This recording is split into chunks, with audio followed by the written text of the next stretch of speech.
Olá, meu nome é Eduardo Bacelar e eu vou falar um pouco sobre a atividade que pensamos para os estudantes na faixa etária de 9 a 12 anos. Bom, nós optamos por uma oficina de pintura, que é algo prático, simples e fácil de se implementar na sala de aula. Ao colocar o estudante para realizar uma tarefa diferente, como nesse caso a pintura, é nítido que o interesse pelo assunto aumenta, pois o estudante vai realizar uma atividade fora do comum. Essa atividade tem como objetivo incentivar que os estudantes escolham a rocha ou uma formação geológica para ser reproduzida, recriando seu formato e suas cores. Essa reprodução pode ser feita de diversas maneiras, mas, no nosso caso, nós utilizamos pincéis, tintas, um estilete, fita, uma esfera em um cubo de isopor e papel crepom. Aqui, nós resolvemos fazer um geodo de ametista, utilizando a tinta preta e branca para pintar a camada externa do geodo e papel crepom mergulhado em tinta roxa para fazer os cristais. Além disso, nós fizemos uma formação de rochas sedimentares, utilizando tintas marrom, laranja, vermelho, entre outras, criando as diversas camadas que podem ser observadas. Realizar atividades que fogem das tarefas escritas é sempre bom para estimular o estudante e despertar o interesse nos conteúdos abordados em aula. Bom dia, alunos! Como apresentado pelo professor Eduardo, aqui nós temos um geodo de ametista e uma formação sedimentar. A partir desses dois objetos, vamos estar explicando as formações geológicas. A começar pelas magmáticas. As rochas magmáticas, podendo também ser chamadas de ígneas, são formadas através do derretimento de rochas, que se solidificam ao resfriar o magma. Vale lembrar que magma é diferente de lava. Magma é o que se forma dentro da superfície, enquanto lava se forma acima da superfície.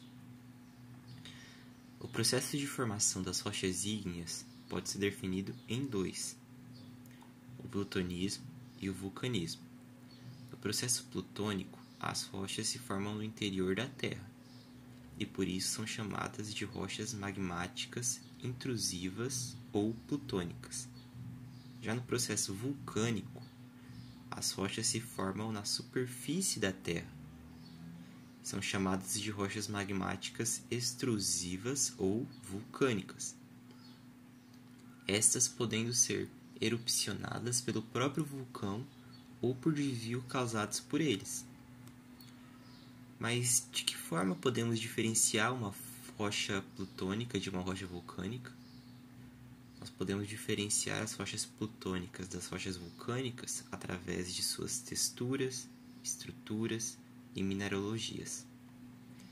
Geralmente, as rochas ígneas intrusivas apresentam granulação média grossa devido ao resfriamento lento do magma, uma coloração predominantemente clara, devido ao quartzo e grãos unidos. Por outro lado, as rochas ígneas extrusivas apresentam granulação fina, consequência do resfriamento rápido da lava, uma coloração predominantemente escura, devido ao ferromagnetismo e grãos diversos. Vamos tratar um pouco agora sobre as rochas sedimentares. As rochas sedimentares são formadas a partir da deposição de sedimentos de uma rocha posterior, uma rocha-mãe. Mas como é feita essa sedimentação? Bom, através dos agentes erosivos, podendo ser o vento, a água, o gelo. E cada agente erosivo tem a sua eficiência.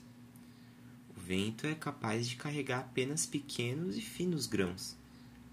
Já a água pode carregar sedimentos maiores, enquanto o gelo é capaz de carregar todo tipo de sedimento.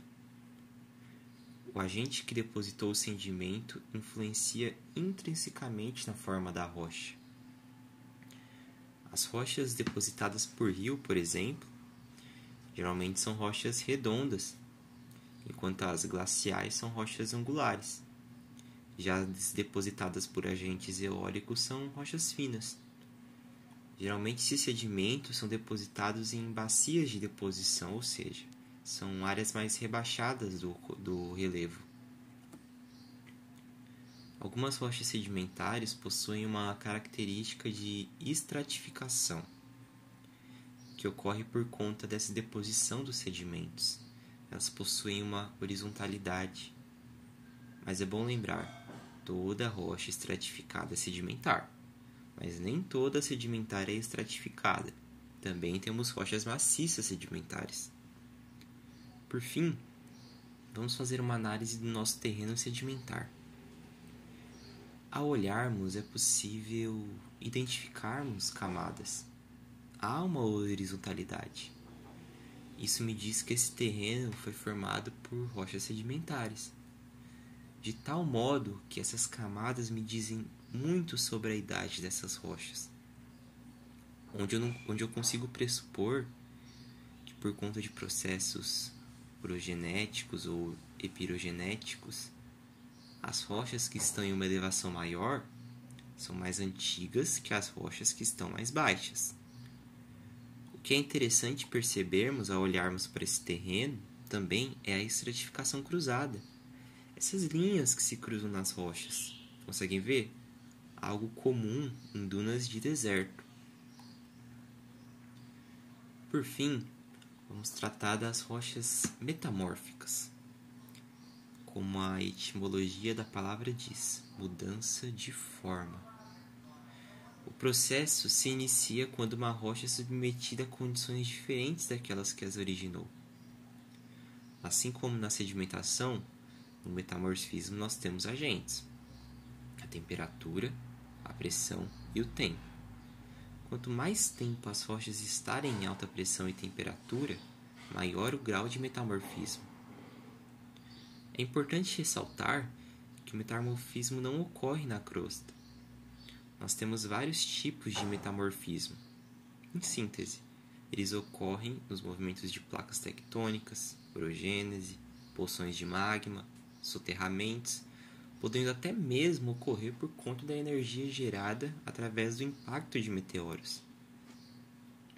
As principais propriedades macroscópicas das rochas metamórficas se dão pelo tamanho dos minerais, podendo ser foliados ou maciços. Basicamente, as rochas metamórficas são rochas que um dia foram sedimentares ou magmáticas e passaram por processos de mudança de forma, e por isso não são mais o que eram, porque através dessas mudanças elas não conservam mais suas propriedades originais, tanto físicas quanto químicas. Conhecendo as rochas metamórficas e magmáticas, vamos fazer uma análise do nosso geodo de ametista. Bom, a ametista é um tipo de quartzo violeta e a sua formação está relacionada a processos magmáticos e metamórficos. Dentro do magmatismo, a formação ocorre quando o quartzo se forma a partir do resfriamento lento do magma, ou seja, a ametista é ígnea intrusiva. É formada no interior da Terra, porém também pode ocorrer a formação de ametista em ambientes que o quartzo passa por metamorfismo, alterando sua estrutura cristalina, resultando na ametista. Esperamos que essa aula tenha sido enriquecedora e contribuído para a formação de vocês. Desejamos uma ótima semana e boas provas.